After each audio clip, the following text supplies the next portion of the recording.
കണ്ണൂർ ജില്ലാ social policing വിഭാഗത്തിന്റെ നേതൃത്വത്തിൽ സ്ത്രീകൾക്കായി സുരക്ഷാ ഫോറം എന്ന പേരിൽ ജെൻഡർ ജസ്റ്റിസ് കോൺഫറൻസ് സംഘടിപ്പിച്ചു. പോലീസ് സഭാ ഹാളിൽ നടന്ന പരിപാടി city police commissioner Nitin Raj P IPS ഉദ്ഘാടനം ചെയ്തു.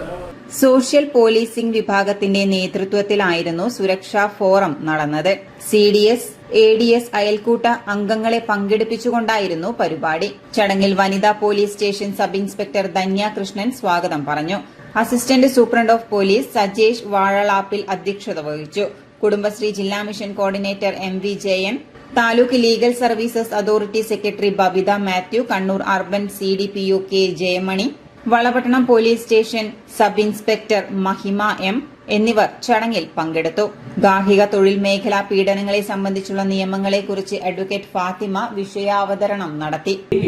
അപ്പൊ എന്റെ കേസില് ഈ പറയുന്ന ആളുകൾ എല്ലാ തരത്തിലും പീഡിപ്പിക്കുന്നത് എങ്ങനെയാണ്? ഒന്ന്, ഈ പറയുന്ന ആള് ഒരു ഷുഗർ പേഷ്യന്റ് ആണ്. അപ്പൊ ഷുഗർ പേഷ്യന്റ് ആകുമ്പോൾ എന്തുണ്ടാവണം? 1 മണിയാകുമ്പോഴേക്ക് കൃത്യമായിട്ട് ഫുഡ് കഴിക്കണം എന്നൊക്കെയുണ്ട്. പക്ഷെ ഈ 1 മണിയാകുമ്പോഴേക്ക് കൃത്യമായി ഫുഡ് കഴിക്കണമെങ്കിൽ അടുക്കളയിൽ കയറിയിട്ട് എന്തെങ്കിലും ഉണ്ടാക്കണ്ടേ?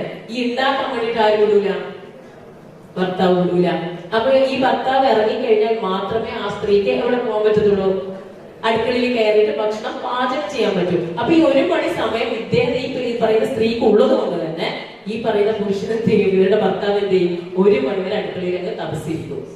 എന്നാൽ പിന്നെ ആ സമയത്തൊക്കെ വിളിച്ചിട്ടുണ്ടായിട്ട് വീണാ പിന്നെ പ്രശ്നമില്ലല്ലോ, ഭക്ഷണവും വേണ്ട, ഒന്നും വേണ്ട. പിന്നെ എന്തൊക്കെയാ ചെയ്യാന്ന് പറഞ്ഞു കഴിഞ്ഞാല് ഈ പറയുന്ന എയർ ഹോളിലൊക്കെ പുറത്തുനിന്ന് പ്ലാസ്റ്റിക് കത്തിച്ചിട്ട് അതിന്റെ പുക ഉള്ളിലേക്ക് ഇടും. പിന്നെ എന്താ വെച്ച് കഴിഞ്ഞാല് നമ്മളെ ഈ ആറിയിരുന്ന ഡ്രസ്സുകളൊക്കെ പോയിട്ട് കത്രി എടുത്തിട്ട് ഇങ്ങനെ വെട്ടി മുറിച്ചിട്ടിടും. പിന്നെ പശു, ആട്, പൂച്ച ഇങ്ങനെയുള്ള സാധനങ്ങളൊക്കെ അവിടെ നിന്നിട്ട് ഇങ്ങനെ നടന്നു കഴിഞ്ഞാല് അതെന്താ സംഭവിക്കാം?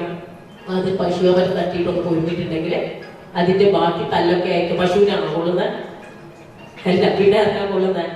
ഭാര്യയ്ക്കും മക്കൾക്കുമാണ് കൊള്ളുന്നത്. അപ്പൊ ഇങ്ങനെ കൃത്യമായിട്ട് യാതൊരു വിധത്തിലും ആരോഗ്യപരമായിട്ടും മാനസികപരമായിട്ടും സാമ്പത്തികപരമായിട്ടും ഒന്നും തന്നെ ജീവിക്കാൻ വിടാത്ത ഒരു സാഹചര്യം ഉണ്ടായപ്പോ അവര് സഹായികളെ വന്ന് പറഞ്ഞപ്പോൾ അവർക്ക് പേടി. നമ്മുടെ സ്ത്രീകൾ ഫേസ് ചെയ്യുന്ന മറ്റൊന്ന്, ആ വീട്ടിൽ തന്നെ താമസിക്കുന്ന സാഹചര്യത്തിൽ നമ്മൾ ഇത്തരത്തിലുള്ള പ്രൊട്ടക്ഷൻ ഓർഡർ വാങ്ങിക്കഴിഞ്ഞാൽ പിന്നീട് അവിടെ താമസിക്കാൻ സാധിക്കുമോ?